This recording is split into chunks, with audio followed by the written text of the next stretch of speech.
Welcome to As a Woman, Fertility Hormones and Beyond. I'm your host, Dr. Natalie Crawford, and I am a board-certified OBGYN and fertility physician, and also co-founder of FFS-For Fertility in Austin, Texas. Each week on this podcast, I discuss health and fertility and how they relate to your true self. Become a part of the community of collaboration that amplifies others as a woman. I hope you enjoy the episode.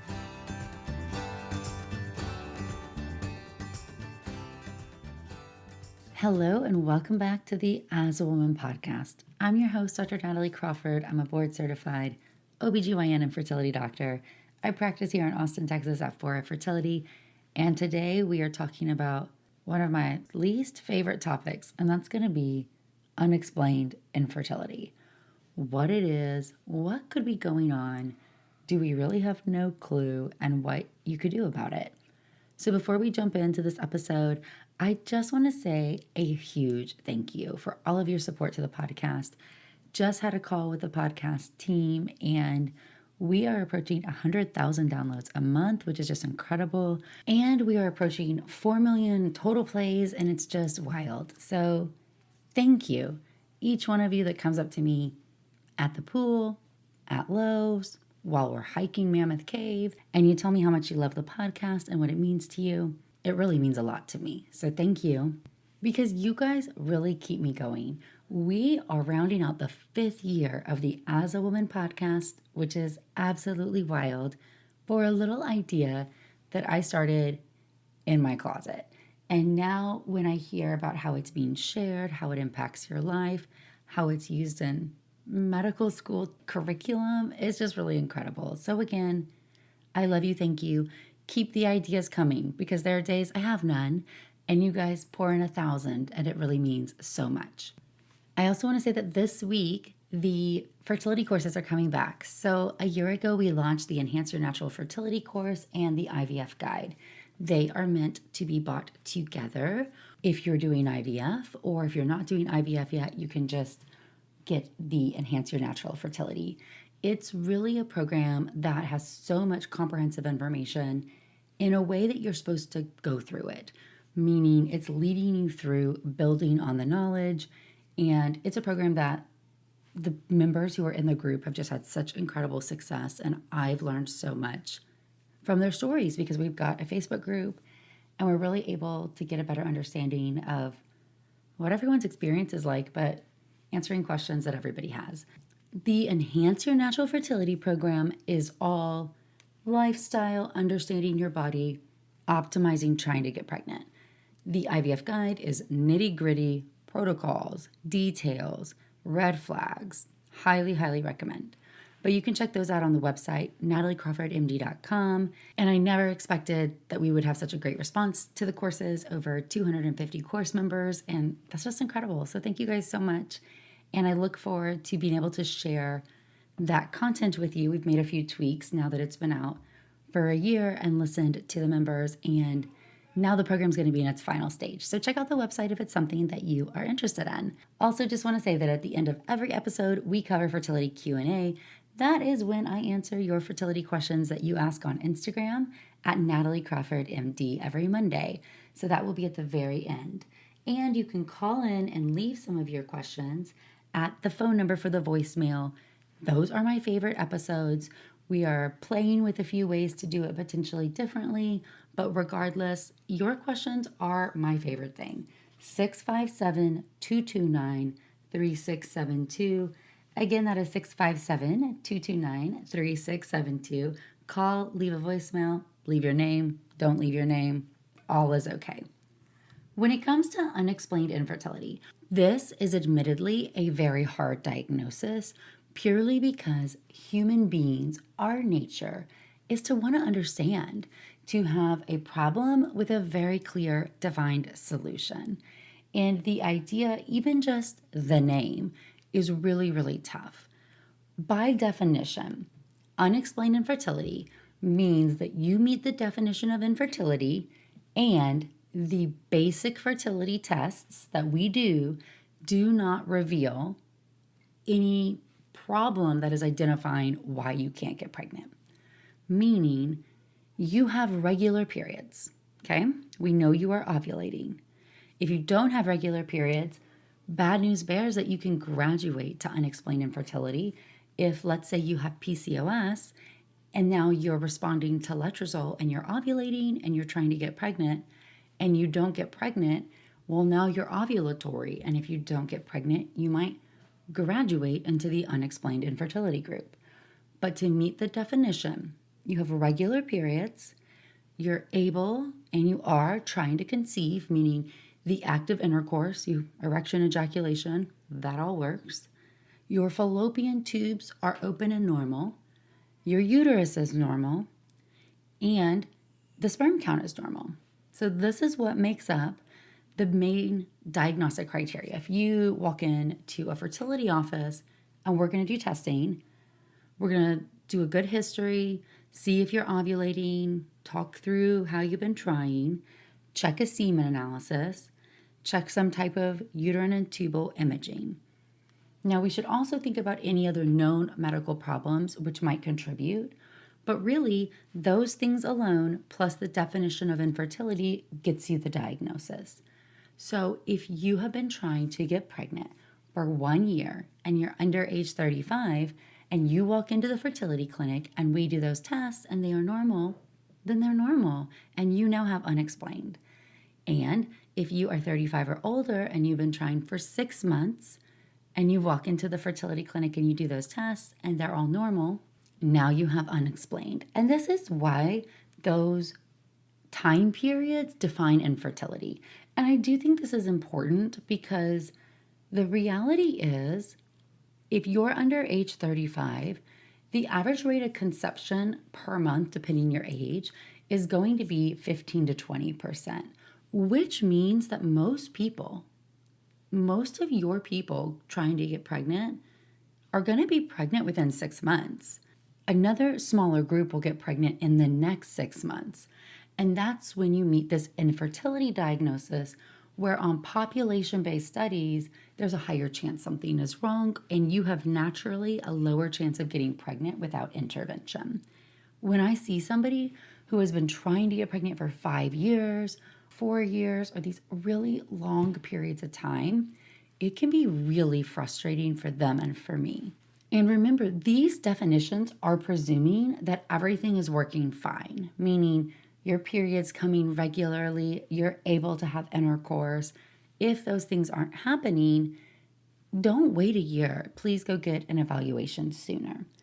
So when we look at doing these tests and we look at people who walk into our clinic, we now say of new couples in the US trying to conceive who are under age 35, the rate of infertility is 1 out of 5. You've previously heard us say 1 out of 8. So this is a huge shift, and this is a US specific number released by the CDC. Why? Why is that number getting worse? Well, one could be more awareness. We're more aware of infertility. You guys have heard me. More people are talking about it. Infertility never used to be on social platforms. This was a deep, dark secret. If you talk about something more, other people are aware and might say, hey, well, I haven't gotten pregnant in 3 years. Let me go see somebody.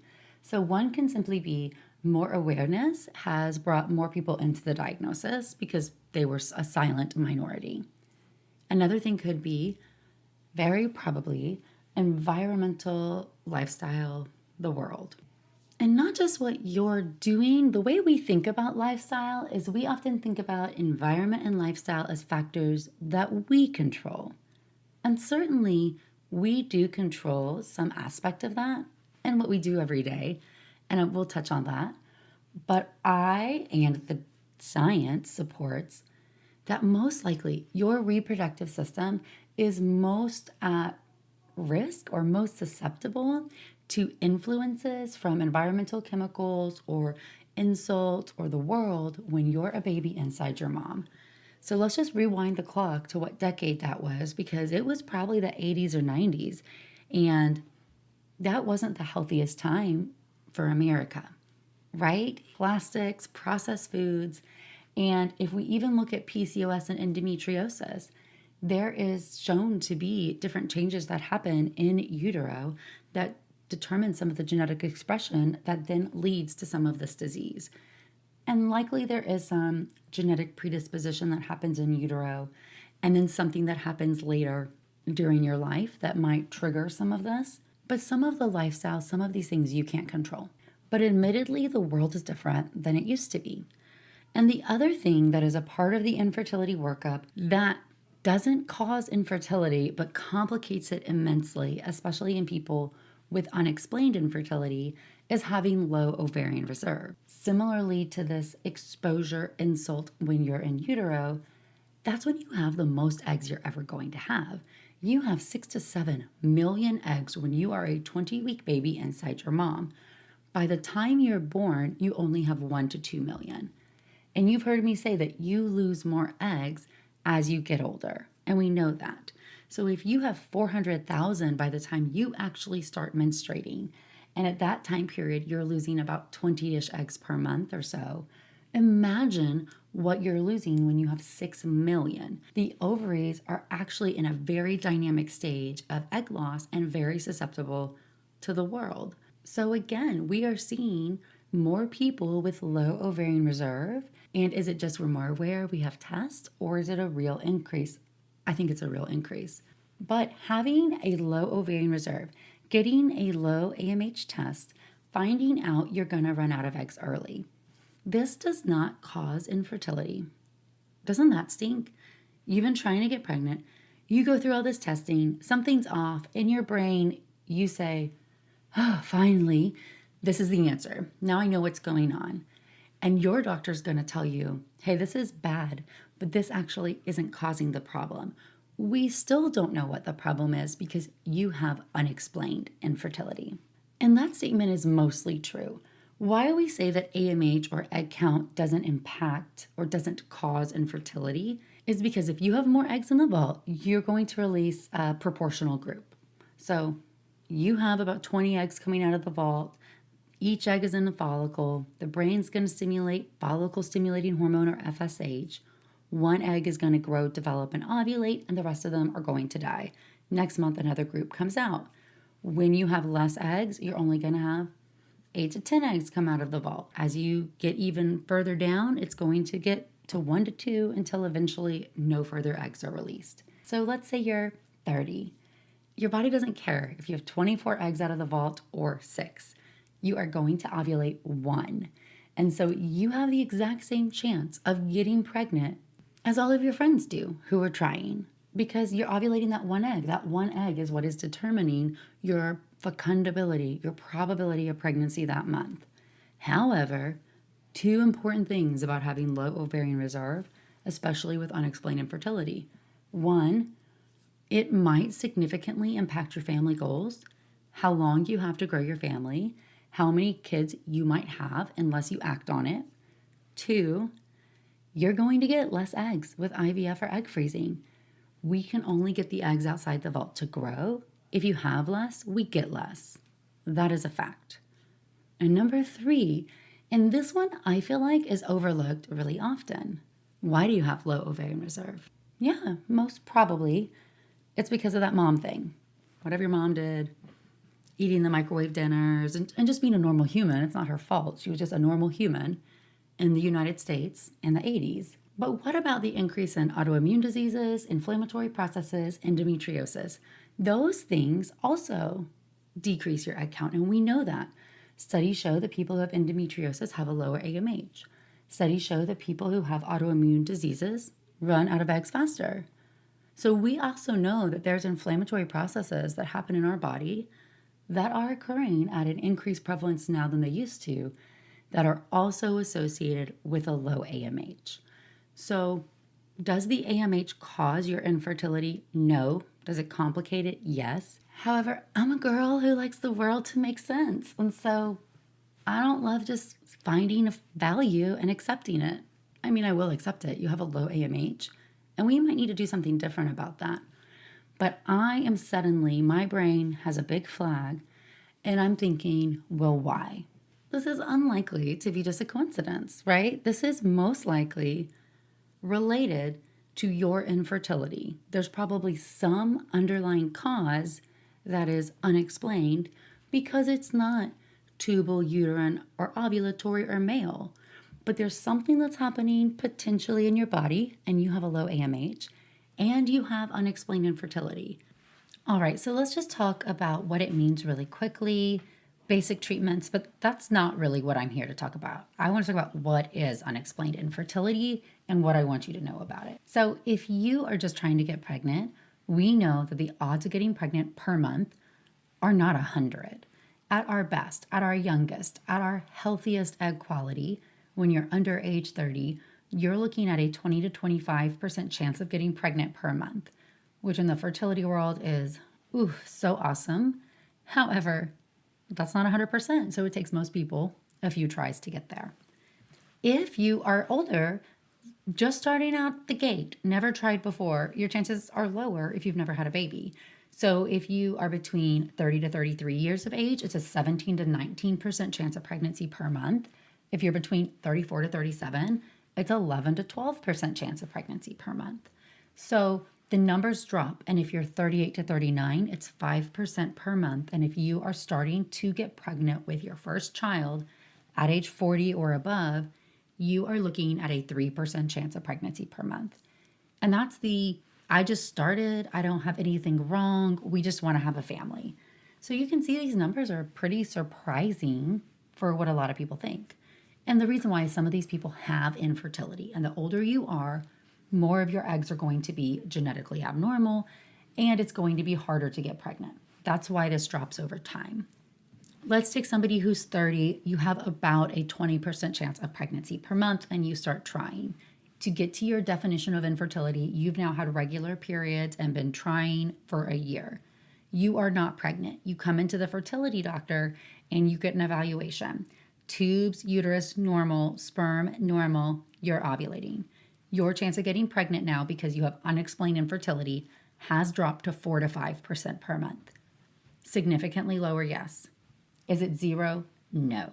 Okay. If you have now been trying for 2 years, say, cool, my tubes aren't blocked, sperm's fine, we're just going to keep on trying. After 2 years, now your chance of getting pregnant per month has dropped even further to be 2 to 3% per month. And you are still young, you are 30. And that's really part of it, right? Because if you're younger, you really should be pregnant already. So the odds that something really is wrong start to become higher because you haven't had success. Importantly, these numbers are not zero, and that is because everybody will say, I went to my doctor, they couldn't find anything wrong. They told me I need to do this treatment, but I got pregnant on my own. And I love when that happens because it is statistically going to happen to some people, and that's so exciting. But especially if you are trying to grow your family and you want more than one child, waiting years and years to get to each child may not be a very realistic plan, especially if you also happen to have low ovarian reserve. When we look at our treatment options, in general, you're going to go to the doctor, and what we know is if we take the group of people who have unexplained infertility, you're 30, your odds of success are now 4 to 5% with intercourse because you've been trying 1 year. Everything's normal. Now you want to do Clomid or letrozole or some type of ovulation induction medication, but you already ovulate. Now your odds of success are 5%. It's not statistically different. There's no improvement in your odds without treatment. And what about an IUI? Is that going to improve your odds? Well, an IUI is actually also not going to improve your odds. You have a 5% chance of getting pregnant. So you have unexplained, you already have sperm, you already ovulate. Doing either of those things independently is not going to help. The two treatment options that really look to help for unexplained, one is going to be doing ovulation induction, but really super ovulation or controlled ovarian hyperstimulation, purposefully trying to get somebody to ovulate more than one egg plus the IUI. So now we're putting more sperm further and trying to improve the odds that way. All right, so when we do IUI with ovulation induction or super ovulation, now we're doubling your chance. You're getting from 4 to 5% to 8 to 10%, which is statistically different, and that is the least aggressive treatment option that you could do. The second option is going to be IVF. Now, IVF is going to be much more successful Success rates of untested embryos is going to be based on age. In this age group, we would expect to have about a 40 to 50% chance of success with an untested embryo, 60 to 70% chance with a genetically normal embryo. And IVF is much better, right? Those numbers are much better than 8 to 10. Those numbers are much better than 4 to 5. Many people with unexplained infertility will need IVF. And the older you are, the increase the odds. So if you are 38 and older, a trial called the FORT-T trial showed that skipping IUI to go to IVF as first-line treatment saved you money and time. And that's because most of the people are not going to get pregnant with IUI, and most people are going to need IVF anyway, so it cumulatively got you pregnant faster and saved you money. And when we do IUI, we see success rates start to drop for unexplained infertility after the third. So if you have unexplained infertility and you want to do IUI, we really are going to counsel you that you should consider IUI only up to 3 times. And then you really need to be prepared to do IVF or to not spend more money on treatment, but save up for IVF. And why? Why are these numbers so different? And this is where I want to get to what I think as underlying factors for unexplained infertility. The reality is, unexplained infertility is just not common infertility, right? The top causes of infertility are those things that we can test for and that are easy to test. So unexplained really just means you don't fit into one of those categories, and this diagnosis applies to 20 to 30% of all people with infertility. So that's not uncommon by any means. And we know that certain disease groups, certain patients are more likely to have unexplained infertility. So endometriosis may be found in a large proportion of patients with unexplained infertility. So we see inflammatory conditions, we see other autoimmune diseases or diagnosed later. When I think of unexplained infertility, and this is how I tell patients, likely the issue is going to fall somewhere in egg, sperm, or environment. This is exactly what I say. So when we think about the egg, we definitely have egg quality, and we know that patients with unexplained infertility sometimes will have worse genetic outcomes than they should for their age. So having an increased rate of genetic abnormalities for your age, right? Your egg quality is less good than it should be. Sometimes also we can see that these couples have had 0 fertilizations. So the couple that might get pregnant and have a pregnancy loss or have a chemical pregnancy versus the patient who's seen 0 pregnancy tests, the ones who have had a positive test are at least showing some functionality between egg and sperm, because we have the functionality and the quality. So there's egg quality, which we know inherently gets worse with age, but other factors impact egg quality too, and we know this. We know that oxidative stress and inflammation are not great for our eggs. So it would make sense that a chronic inflammatory disorder is also going to not be excellent for our eggs. And we know that certain toxins, such as chemotherapy and smoking and marijuana, also can come in and impact our egg quality. We also have just the structure of the egg. There's hypothesis that maybe some eggs develop a hard zona pellucida, this outer shell, that might make it harder for sperm to penetrate. We have the sperm. The sperm can look good on a semen analysis, yet not be functional. And we have to remember the difference. In a semen analysis, we are looking at how many sperm there are, how they move, and what their shape is. Those factors are important. They are essential. But can the sperm do its job? I don't know till I try to get it to fertilize an egg, till I try to see if it can do the job. Because a sperm's job is to 1, swim to the egg, 2, to attach to the egg and allow the DNA to enter, and 3, to protect the DNA along the pathway. And yes, if you have less sperm, or they don't move, or their shape is funky, can they really get the job done, right? Can you protect that DNA? Can you attach to the egg and have the acrosome reaction and let that DNA in? And then there is the environment, because egg and sperm are going to meet in the fallopian tube, and the fallopian tube is open to the peritoneal cavity. That's your entire abdominal cavity. And that's where all of this inflammation, or if you have endometriosis and you have inflammation, that's where that stuff lives. And so that tubal environment, it's similar to whatever's happening in the peritoneal cavity. And this is one thing that I think is huge about how our body is doing overall. Inflammation, autoimmune disease, exposures can impact the ability for sperm and egg to meet, one, but also that early embryo development. That embryo is developing over the course of the next 5 days in the fallopian tube. And it needs the right environment to do this. And we know this because if I don't have the right environment in the lab, if my culture media is not the right temperature and pH and doesn't have the right nutrients, those embryos aren't going to grow. So we're delusional to think that the body's environment doesn't matter just as much. And then we also have the fact that open tubes do not always equal functional. And this is very similar to the semen analysis. Do you have to be open for sperm and egg to meet? Yes.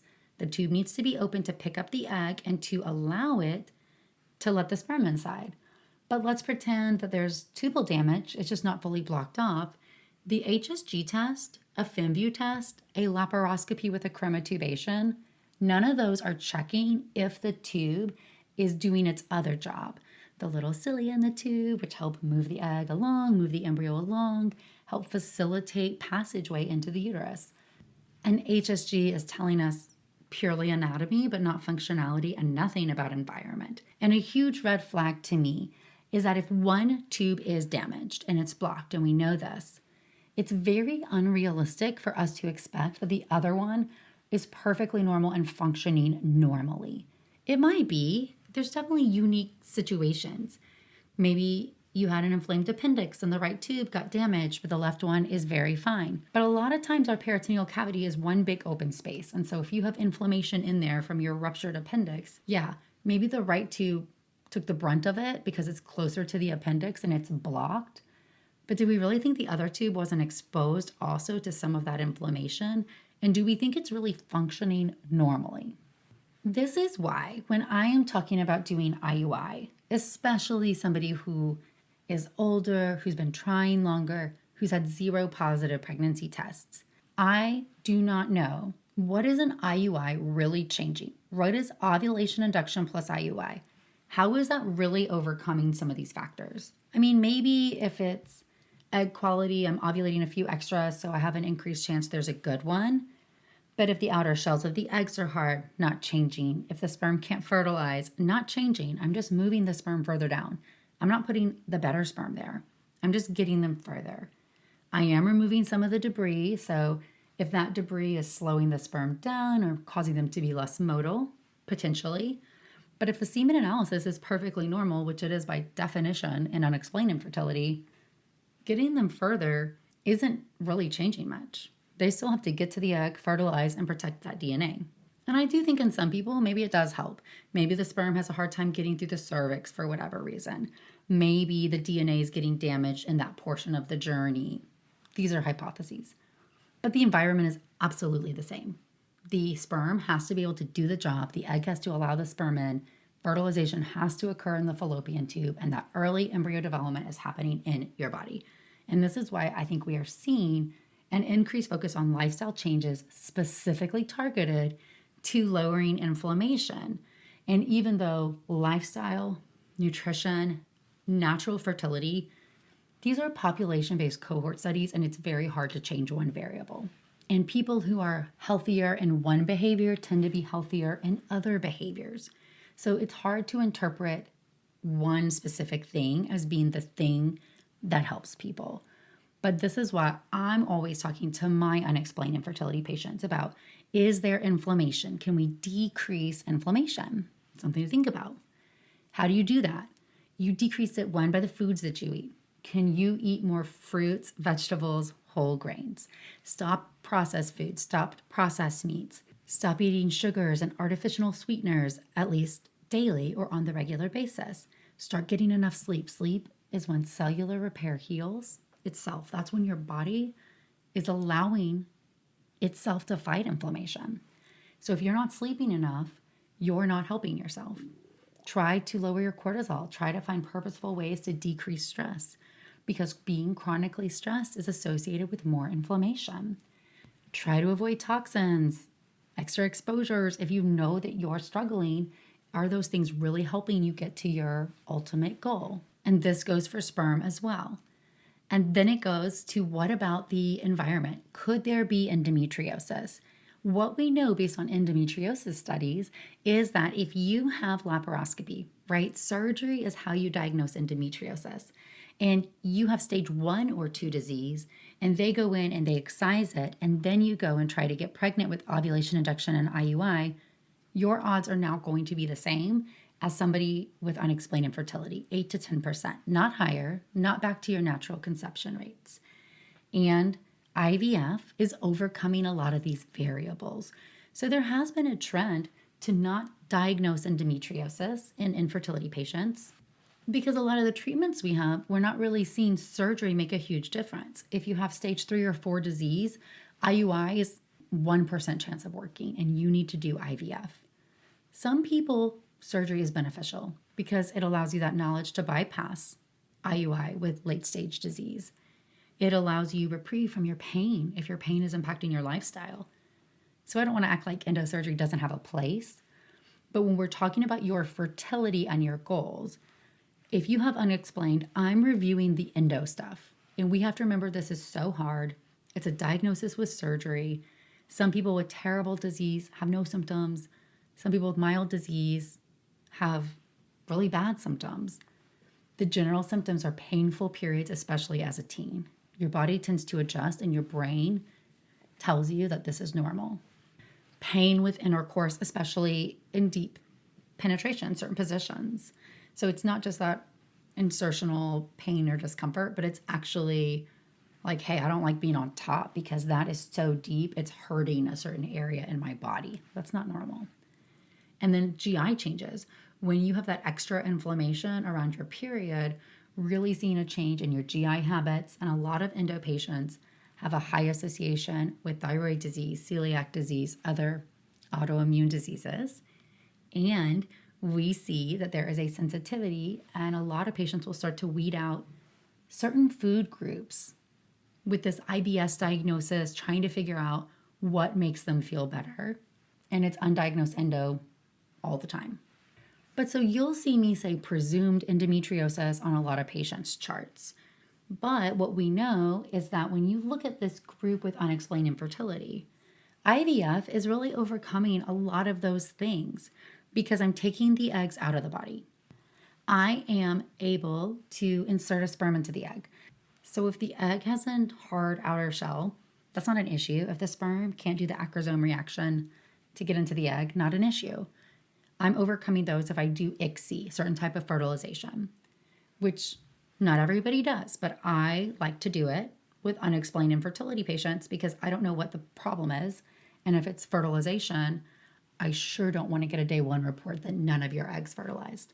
And I'm changing the environment. And this is huge, right? Because those embryos are growing out in the lab in that perfect pH and temp and nutrient-rich environment with no inflammation. And even though I'm not modifying it by doing genetic testing of embryos, I am able to know which ones are genetically normal and at least have a higher chance of getting you pregnant faster. And if you do fall lower on that scale, we get the opportunity to decide, should we do another cycle? Should we save embryos for the future? Which can be huge for family planning. And I do see that patients who have unexplained infertility sometimes, not always, but sometimes have a higher rate of genetic abnormalities than we would expect. So I personally do recommend it to my unexplained couples, even if they are young, because I love data and it helps me make decisions that are best for you and best for your full goals. So when we look at this, to me, this data is probably explaining a lot of what we may be seeing, right? We know that with genetically normal embryos, once you get there, your odds of success are relatively the same regardless of your diagnosis. But if you have obesity, they're lower. Why? Even if I have a donor egg, if you have a donor egg and you're doing just the frozen embryo transfer and you're overweight, why is your odds of success lower? Because it's not egg quality, right? It's not embryo development. It's probably on the inflammatory pathway. Inflammation levels are higher if you're overweight, and that is also likely impacting implantation. This is definitely a huge area of research. This is definitely something that people are trying to focus on: inflammation, embryo transfer, inflammation and autoimmune disease, and how that impacts your fertility.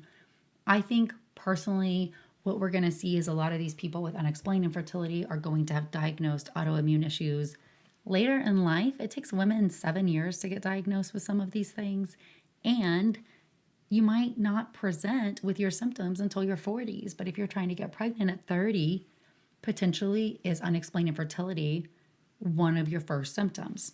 That's a thought that I have. So if you are trying to get pregnant, what do I want you to think about this entire process? Number one, first of all, if your periods are not regular, normal, if you're not having intercourse, go get an evaluation. Number two, don't wait longer than you have to, and you can always get an evaluation sooner. Number three, unexplained infertility is not zero. So even though your doctor tells you these numbers and IVF clearly may do better, but you choose to wait a little bit longer and you get pregnant, fantastic. I mean, we're all so happy for you. It also means that if you have this diagnosis and you have a baby from IVF, don't think you can't get pregnant naturally afterward. You certainly could. But thinking about getting your evaluation, understanding the disease, understanding why your doctor may be recommending things. If you're older especially, does ovulation induction IUI make sense? The studies say it really doesn't, but does it for you? If you're younger, does it make sense? Based on your clinical picture, your symptoms, concern for possible endometriosis, maybe it doesn't. Maybe for your family goals, it doesn't. So think about that. We know that ovarian reserve is lower if you have autoimmune issues, if you have endometriosis. So certainly inflammation and autoimmunity also play a role in our egg number. So if you are that person, you have unexplained infertility plus diminished ovarian reserve for your age, red flags, what is going on? Those people, to me, I'm really thinking about IVF sooner than later.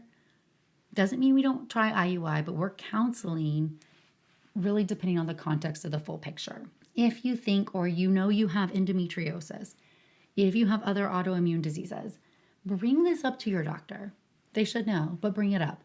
Hey, I'm concerned I have endometriosis because I have terrible periods. I missed school when I was a teen. I want to cancel dinner plans with friends. Certain positions are really painful. And have a discussion with them about how that data may change what they're recommending, or at least know it to yourself. Is it worth it to do surgery and find out what stage you are? Maybe. Is it enough knowledge to kind of push you into the IVF zone? Maybe. And then I want you to make lifestyle changes no matter what if you pull into the unexplained category. And my goal is to drop inflammation. So let's just use the last example. You go out to the restaurant, you have margaritas and chips and queso, and you have a great time. It's Texas after all. But you wake up the next morning and you're puffy and you're sluggish and you're tired and you didn't sleep enough. And your body is just not in a happy place. It's also not in a happy place to get pregnant. Can people get pregnant after margaritas and chips and queso? All the time. But if you are having trouble, is this the time period where you want to shift your thinking and say, hey, I want to try to lower my inflammation as much as possible? This doesn't mean never, right? It's your birthday, it's a wedding. Yes, but being low inflammatory in your life on most days is going to allow your body to have the margaritas and recover from it much faster than if you're doing it every single day. So I really want you to look at your life to do what you can do, because this is hard. Infertility sucks. Unexplained infertility sucks worse. And put yourself in a position of power. So can you change your sleep habits and get more sleep? Can you start taking daily walks, do weight training and yoga instead of HIIT classes? Can you lower your stress with therapy, meditation, acupuncture, saying no to things you don't want to do? Can you eat foods that you cook at home that are whole foods, a diet full of fruits, vegetables, and whole grains as your primary source of nutrients, and limit out processed foods, processed meats, added sugars from the day-to-day basis? These are things you can do. These are. And this is probably in the same breath why certain supplements may help certain people, even though this data is so murky. Coenzyme Q10, your vitamin E and C, your N-acetylcysteine. That's why in some studies, patients who have known inflammatory diseases may do better on those. That's why in some studies, men who have high levels of oxidative stress in their sperm may do better if they're put on an antioxidant protocol. So you take charge of what you can take charge. Get the data that you need to make good decisions. Most people with unexplained infertility will have success, but very often, most of them are doing IVF. And I just think knowing that information is helpful as you are trying to plan your family. All right, we're going to get quickly into For Fertility's Sake, our weekly Q&A. This is where I answer your fertility questions that you ask on Instagram every Monday. You can go to Instagram at nataliecrawfordmd, ask a question. Some will be answered on Instagram. Some will be answered on the weekly podcast like we are here, and some will be answered in the newsletter. You can also sign up for the newsletter at nataliecrawfordmd.com/newsletter. And that has fertility in the news and Q&A and my favorite things and discount codes and all kinds of stuff. So definitely, it's not spammy. I'm trying to keep you updated with the fertility world. And then again, you can call in and also just leave a voicemail for your questions. Those have a higher chance of getting answered because there's fewer of them. 657-229-3672. All right. Once you get your BFP, which stands for Big Fat Positive after IVF, how does your monitoring change and what is the process? So if you go through IVF, you have an embryo transfer. We are typically checking a blood pregnancy test about 8 to 10 days later, depending on exactly when you have your transfer. You will be continuing your transfer medications. This is generally progesterone for sure, sometimes an estrogen. When you get a positive HCG, it's pretty standard to repeat it at least one time in 2 days. We should have a doubling. If you see that, great. What we do then is schedule an ultrasound for 2 weeks later when you're 6.5 weeks pregnant. At that point, I should see a sac and a baby with a heartbeat. Remember that when you're getting your BFP, when you're getting your pregnancy test, you are 4 weeks pregnant. So crazy because when you put the embryo inside, you were 2 weeks, 5 days pregnant. Wild.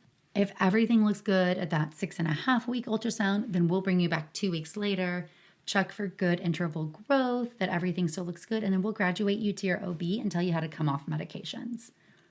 Your insurance often doesn't cover lots of OB scans, and there are clinics that will do an OB scan every week from 5 weeks to 12 weeks.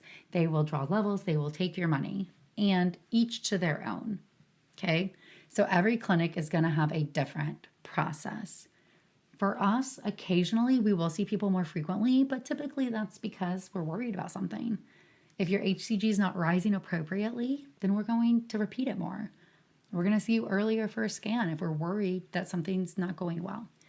So if you have the standard 2 betas and then you come in for 2 ultrasounds 2 weeks apart, you're rocking and rolling. Everything looks perfect from our end. Does having a COVID infection prior to an FET negatively impact outcomes or implantation? Well, we know that COVID is very inflammatory, and we know that COVID can even flip people into autoimmune diseases, and people develop long COVID. There's a lot to COVID that we don't understand. We don't have a study on this because we'll cancel a lot of patients if you have a COVID infection in that lead up period. At least when COVID levels were really high, that's what we were doing. But in general, my thought is yes, anytime you're ill, anytime you have a fever, anytime your body is focused on a disease, that is not the best time to put an embryo in your body. Your transfer should be canceled if you have a fever or if something new is developing, because your body has to also be convinced that it can get pregnant at this moment. Is it common for IVF to change when you normally would ovulate by 4 to 5 days? Absolutely, especially in the near term period. And I will sometimes forget to warn patients that your app or your calculator becomes a little unreliable. It uses cumulatively when you tell it your period is to start calculating out when you're going to expect your next one. So one is that things are going to be shifted because you've been suppressed or you've been on hormones and we've pushed things.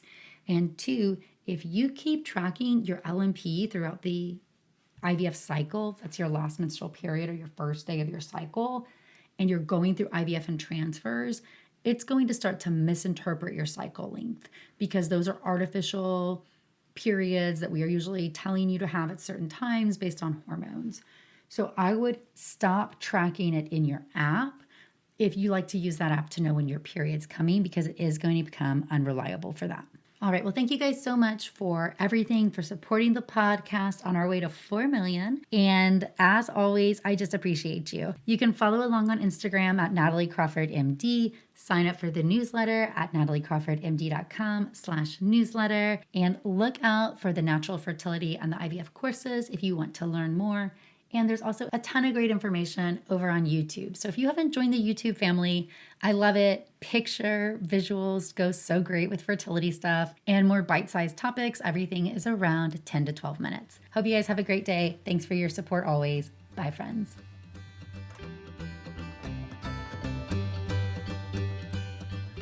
Thank you all for listening to As a Woman. It would mean so much if you could rate, review, and follow the podcast to be notified of new episodes every Sunday. I hope you learned something new, and I hope you share it with someone in your life. Be sure to follow along on Instagram at nataliecrawfordmd, and check out the YouTube channel Natalie Crawford MD. If you're interested in becoming a patient, you can also follow FFS-For Fertility.